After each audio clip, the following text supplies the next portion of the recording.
اچھا جی، اگلی ایک اور السلام علیکم، میرا نام تنویر احمد ہے اور میرے چینل کا نام ہے جدون اسپیکس۔ اچھا جی، ایک ایکسپورٹ اور امپورٹ میں ایک ٹرم استعمال ہوتی ہے ٹریڈ کے لیے، L C, letter of credit, ٹھیک ہے۔ اس میں سب سے سیف مانی جاتی ہے، ٹھیک ہے۔ اس کو ایل سی سائٹ بھی کہتے ہیں، ٹھیک ہے۔ ہوتا کچھ یوں ہے کہ آپ اپنے کسٹمر کو کہتے ہو کہ بھائی آپ ایل سی کھولو، کسٹمر کو یعنی کہ کنسائنی کو، کہ بھائی مجھے 10 کنٹینر چاہیے، ٹھیک ہے۔ اس میں مجھے آپ جو ہے اتنا دو گے، لیٹر اپنا ایل سی کھول کے دو گے۔ اور ایل سی کا مطلب ہوتا ہی یہی ہے کہ جو مال آپ ایکسپورٹ کر رہے ہو اس میں بینک گارنٹیڈ ہو جاتا ہے کہ اگر اللہ نہ کرے آپ کا جو کسٹمر ہے وہ کہیں مس پلیس ہو جاتا ہے، کہیں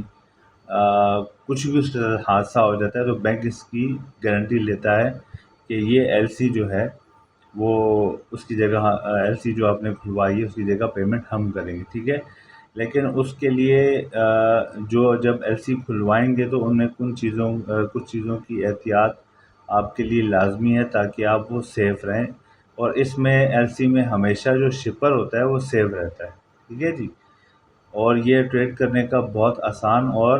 محفوظ طریقہ ہے ٹریڈ کرنے کا، ٹھیک ہے۔ بجائے اس کے کہ آپ ڈی پی یا D P L, D P, C P, شی P, A P, L A, فلانا فلانے پہ جائیں، بہتر یہی ہے کہ آپ ایل سی کھلوا لیں، ٹھیک ہے۔ اچھا، دوسری یہ کہ اس میں آپ نے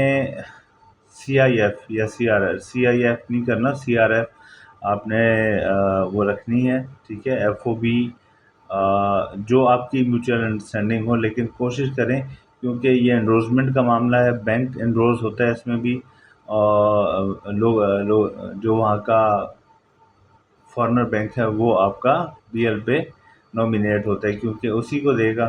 اور پھر بینک آپ ڈاکومنٹ جمع کروائیں گے تو اس کے ساتھ ایل سی کی کاپی اور ایل سی کے میچورٹی ڈیٹ کو لازمی دیکھنا ہے آپ نے، کیونکہ ایل سی ایکسپائر بھی ہوتی ہے، اس کو آپ نے یہ چیز بھی دیکھنی ہے کہ ایل سی ایکسپائر ہونے سے پہلے جتنی کنسائنمنٹ موو ہو چکی ہیں یا ہونی ہے اس سے پہلے آپ اپنی ایل سی رینیو کروا لیں اپنے کنسائنی کو کہہ کے، ٹھیک ہے۔ نمبر 1۔ نمبر 2، جو ڈاکومنٹس ہوتے ہیں وہ آپ نے لازمی بھیجنے ہیں، such as commercial all shipping documents, B L ہو گیا، کمرشل انوائس ہو گیا، اور اس کے علاوہ جو ریکوائرمنٹ ہوگی، جو ریکوائرمنٹ ہوگی، ٹھیک ہے، کسٹمر کی طرف سے، مطلب کنسائنی کی طرف سے جو ایل سی پوری جب کھلے گی تو پھر وہ پورے کلازز ہوتے ہیں کہ اس کے مطابق آپ نے ڈاکومنٹس بھیجنے ہیں اور اس سے نومینیشن والے کو بھیجنے ہیں، فارورڈر کو بھیجنے ہیں، ٹھیک ہے۔ یہ بھی کلوز، یہ بھی شامل ہوتا ہے، ٹھیک ہے۔ اب ہوتا فارورڈر کے یہ ساتھ یہ ہے کہ جب فارورڈر نومینی، ناراض نہیں ہونا، میرے بہت سے دوست فارورڈر بھی ہیں، تو فارورڈر کے پاس جب نومینیشن آتی ہے نا تو وہ سمجھتا ہے کہ میں ہی سب کچھ،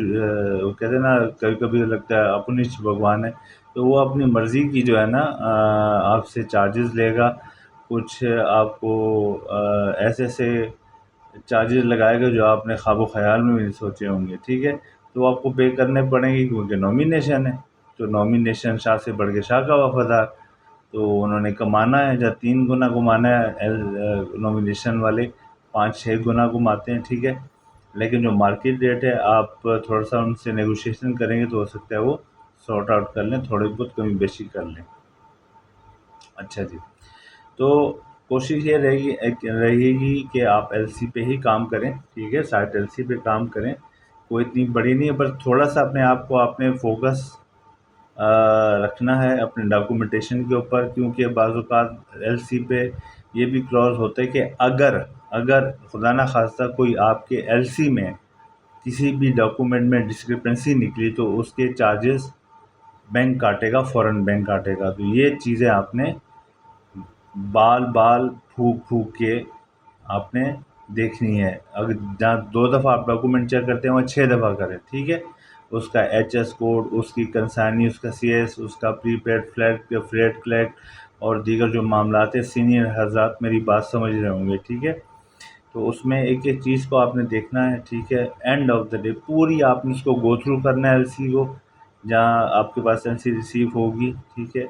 اور اس کی کور چیزوں میں سب سے جو پہلے ایکسپائری ڈیٹ دیکھنی ہے، ٹرمز اور کنڈیشن دیکھنی ہے، ٹھیک ہے، وہ ایگریڈ ہیں، میوچل انڈرسٹینڈنگ بائر اپنا کنسائنی اور شپر کے درمیان جو کانٹریکٹ ہے وہ بالکل ایکوریٹ ہے، اس میں جو کلوزز ہیں وہ صحیح ہیں، تو اس کو اپنے سینئر سے گو تھرو کروا لیں، ٹھیک ہے، کیونکہ اچھا ہوتا ہے کہ آپ ایک دفعہ اس کو گو تھرو کرنے کے بعد کسی غلطی کی گنجائش نہیں رہتی، اور بینک کے ساتھ ساتھ آپ نے ٹچ میں رہنا ہے، کیونکہ بینک آپ کا کلیدی کردار ادا کرے گا، ٹھیک ہے، تو اتنا کوئی بڑا مسئلہ نہیں ہے، کوئی ایشو نہیں ہے۔ دیکھیں، ٹریڈ جہاں ہوتی ہے وہاں پہ یہ چیزیں ہوتی ہیں، مسٹیکس بھی ہوتی ہیں، لیکن اس کی ریکٹیفیکیشن بھی ہوتی ہے، ٹھیک ہے نا، میجر نہ ہو، ٹھیک ہے۔ کچھ معاملات ایسے ہوتے ہیں کہ آج کل بڑی بہت سختی ہو گئی ہے، کیونکہ آج سے 15 سال کی پہلے کی بینکنگ کچھ اور تھی، اب کی بینکنگ کچھ اور ہے۔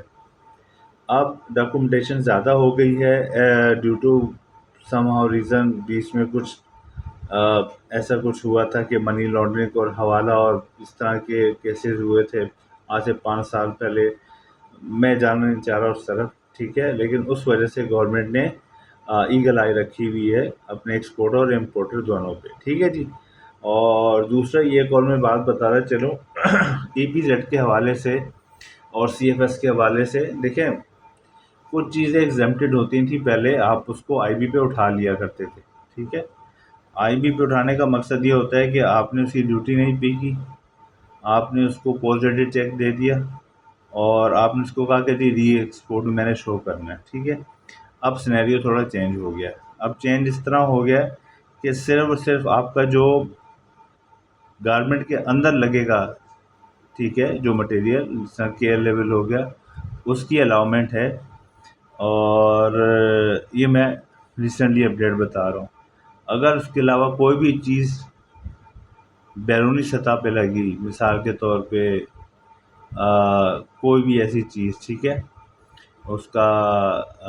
سمجھ لیں کہ پہلے جو ایگزمپشن لے لی جاتی تھی آئی بی پہ لے لی جاتی تھی، اب وہ نہیں ہے، وہ اب سی ایف ایس ہوتی ہے، کسٹم فیسیلیٹیشن اتھارٹی ہے یا سروسز ہے، اس طرح کی کچھ ہے، وہ آپ کا وزٹ کرتی ہے کمپنی کا، اور وہ کوٹا مختص کرتی ہے کہ آپ کا اتنا جو ہے نام کیا اس کا آرٹیکل ایسیسریز کا آپ اتنا کنزیوم کر سکتے ہو اور اس کو ری ایکسپورٹ میں دکھا سکتے ہو، اور اس کا سالانہ کوئی میرے خیال میں چارجز بھی ہوتے ہیں، ٹھیک ہے۔ تو ابھی یہ کرسری سی معلومات آئی تھی، تو اگر کسی کے پاس ہو تو مجھ سے شیئر کرے، لیکن یہ ہے کہ میرے مطابق یہ سی ایف ایس میں ڈال دیا گیا ہے، ٹھیک ہے۔ اب یہ ہے کہ تھوڑا خیال کیجئے بھائی جو آئی بی پہ کام کرنے والے ہیں، کیونکہ اگر آپ کہو گے جی فیبرک میں نے چائنا سے منگوایا ہے اور وہ فر ہے یا کچھ بھی ہے اور میں نے اس کو ری ایکسپورٹ کرنا ہے آئی بی پہ، تو ایسا نہیں ہوگا، یہ بالکل منع ہو گیا، ٹھیک ہے۔ یہ میں اس لیے کہہ رہا ہوں کیونکہ یہ میرا پرسنل ایکسپیرینس رہا ہے، تو میرے باقی دوستوں کو بھی یہی ایڈوائز کروں گا کہ جو کوئی بھی لے مال، ٹھیک ہے، سوائے ایسیسریز کے حوالے سے، اس کے حوالے سے، تو اس کی پوری ڈیوٹی دیں، اور ایچ ایس کوڈ لازمی مینشن کریں۔ دیکھیں ایچ ایس کوڈ کے بنا آپ سمجھیں کہ نہ گورا مانے گا نہ پاکستان کا کسٹم مانے گا، ٹھیک ہے، کیونکہ یہ سارے جو بیس لگتے ہیں وہ ڈیوٹی پہ لگتے ہیں، اور آپ کو پتہ ہے کہ اب جو کسٹم ہے وہ ماشاءاللہ اب سے جو ٹیرف جو چینج ہوا ہے وہ اتنا نامینل سے تو نہیں ہوا، لیکن اب کچھ زیادہ بڑھ گیا ہے، ٹھیک ہے، جہاں پہ 5 روپے تھا اب وہ 8 روپے ہو گیا، میں ایک مثال دے رہا ہوں، اور کمپلیکیشنز کوئی 10% سے بڑھ کے 20% تک ہو گئی ہیں، کیونکہ ہمارے کسٹم حضرات انتہائی زیادہ اسٹرکٹ ہوئے ہوئے ہیں، کیونکہ ان کی بھی اپنی under the land of law constitutions ہیں، ان کو بھی انہوں نے رکھنا ہوتا ہے، کیونکہ because they are also law enforcement, part of law enforcement, تو ہمیں بھی اس چیز کا خیال رکھنا چاہیے، کیونکہ ایک مہذب شہری ہونے کے ناطے ہمیں اور ٹریڈر ہونے کے ناطے ہمیں ان کی جو فارمیلٹیز ہیں ان کو پورا کرنا ہمارا فرض بنتا ہے، اور باقی سر کوئی اگر غلطی کوتاہی ہوئی ہو تو معاف کیجیے گا، اور سینئر حضرات جو ہیں وہ اگر کمنٹ دینا چاہیں تو ضرور دیں، کمنٹ میں میل پہ دیں، اور سر اس بندہ نئی چیز کو سر سبسکرائب کریں اور اسپریڈ کریں، سر ویڈیو اچھی لگی ہو تو sir please like he reward ہوتا ہے، آپ کے لیے محنت کرتے ہیں سر، آپ ہی کے لیے سب کچھ کرتے ہیں تاکہ دوسروں تک ایک انفارمیشن پہنچ جائے، آپ کی بانڈنگ ہماری بانڈنگ رہے، اور اسی طرح یہی ہوگا ریوارڈ میں کہ آپ سبسکرائب کر لیں گے تو ہمارے لیے اس سے بڑا کوئی آنر نہیں ہوگا. ٹھیک ہے سر، ٹل دین اپنا بہت سارا خیال رکھیے گا. Thank you so much, have a nice day. اپنا خیال رکھیے گا. فی امان اللہ.